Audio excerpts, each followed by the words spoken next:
We are here at WonderCon 2019 with Xolo Maridueña. Yeah. All right, cool. Got it as close as I can without totally butchering his name. Miguel Diaz on Cobra Kai. You know, you've went from this shy little kid, you know, that got beat up to being trained by Johnny Lawrence in season 1. And season 2, you've kind of become a badass.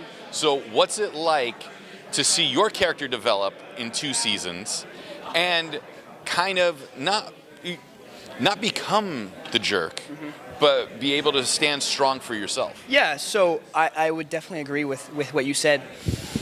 I love that Miguel doesn't feel like what he's doing is wrong.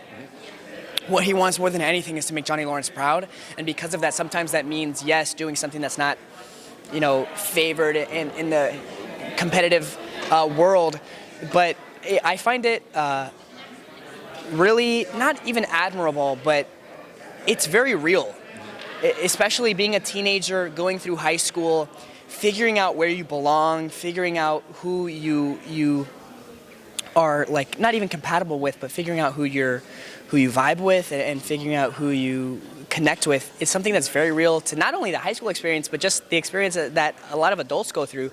So being able to see that transition and being able to see the flip sides of those, you know, decision-making process with Miguel is something that I don't think is you know, presented in a lot of different TV shows, and I really respect that.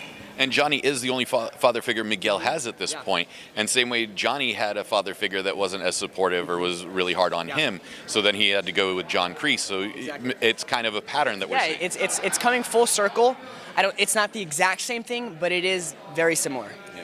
And now there's Johnny's strained relationship with Robbie, who's now your rival in this movie for Mary's affection, Mary's character. Yeah.